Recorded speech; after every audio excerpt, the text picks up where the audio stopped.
Back to lower body, Thursday the 15th, we have 2 parts. We have 4, 5, or 6 rounds, 12 weighted sumo pulses, 12 alternating forward lunges, 12 weighted bridges, 12 single leg deadlift per leg, and horizontal scissors, 20 to 30 seconds of work, 30 seconds rest, 3 rounds per Tabata. Okay, weighted sumo pulses. So I usually hold 1 dumbbell, but you can hold it this way, doesn't matter. Sumo, pulse, pulse, alternating weighted forward lunges,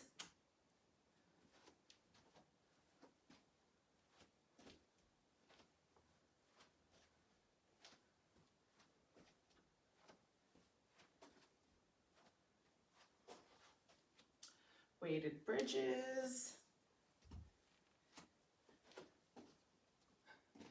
put the weight in the pocket crease,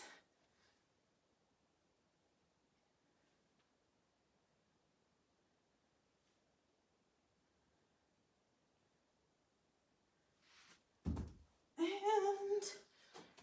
what else do we have? Single leg deadlift. This one you can definitely hold on to something if you need to.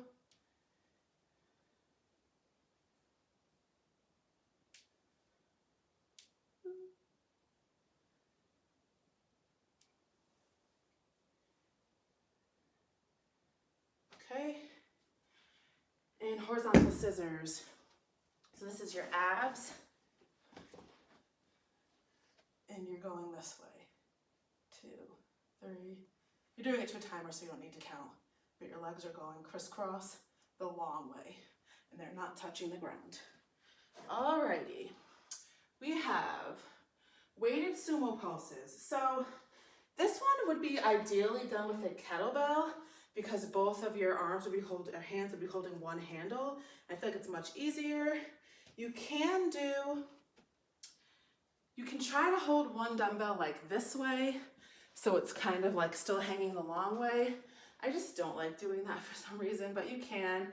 You can hold it like this, or you could just hold probably 2 in between, doesn't matter. What you're doing is a sumo squat. So sumo is wider stance than a normal squat. So it doesn't have to be super wide, but wider than normal, and then your feet are noticeably turned out, okay? Very noticeably turned outward.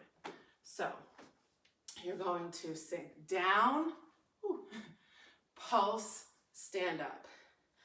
Down, pulse, up, down, pulse, up. So with that one, again, similar to like when I just did the jump squats, you're gonna notice that your body is gonna fold forward more than normal, because most people can't go very far down keeping an upright back in a sumo squat while holding weight in front of them. It's just, I can do it if I'm not holding weight. If I'm holding it between my legs, it's almost impossible to get a deep enough squat without leaning forward. So you are gonna lean forward a little bit more than normal. That's totally fine.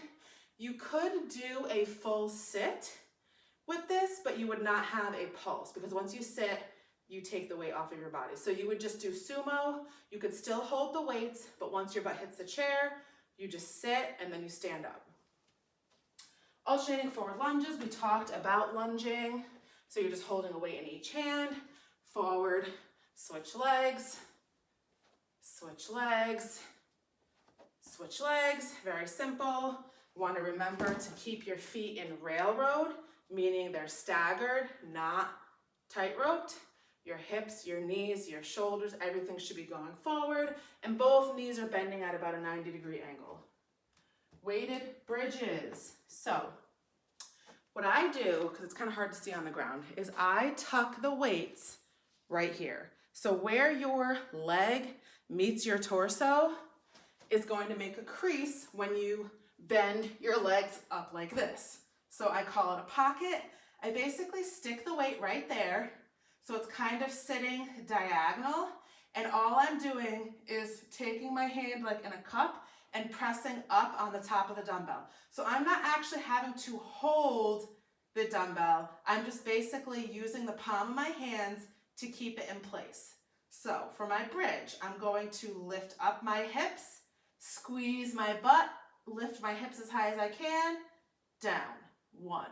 Lift and squeeze, down, 2. Lift and squeeze. So see how I just have my hands here. I'm not having to actively hold. I'm just keeping them from sliding down. That to me is the easiest way I have found. If you have a different way, then go ahead, but I just find that to be the easiest way. And of course, you don't have to use weight at all if you don't want to. And then we have our single leg deadlift. So again, as I briefly mentioned, if you need to hold on to something, go ahead and bring your chair over, or if you have like the back of your couch or something, or a counter. So your single leg deadlift is single leg. So I was talking about the good morning before, saying how it's very, very similar to our straight leg deadlift. Our single leg deadlift is our straight leg deadlift on one leg, okay? So it looks the same from the side when you can't see the leg that I'm lifting. It's the same motion. So what the motion is, but on one leg, is you are leaning forward, your butt is moving backward, your back is moving down, okay? So your butt is moving backward, which is forcing your body to fold, which is the hinge motion, and your knee is slightly bent. So you're gonna come down, let your leg go up in the air. When you feel that pull on your hamstring, you're gonna stand up. Down, feel that pull, stand up. Down, feel that pull, stand up. Down, up. These are difficult. Sometimes I do them really great. Other times I'm like falling over every second. If that's you, just have the chair next to you. Kind of guide yourself.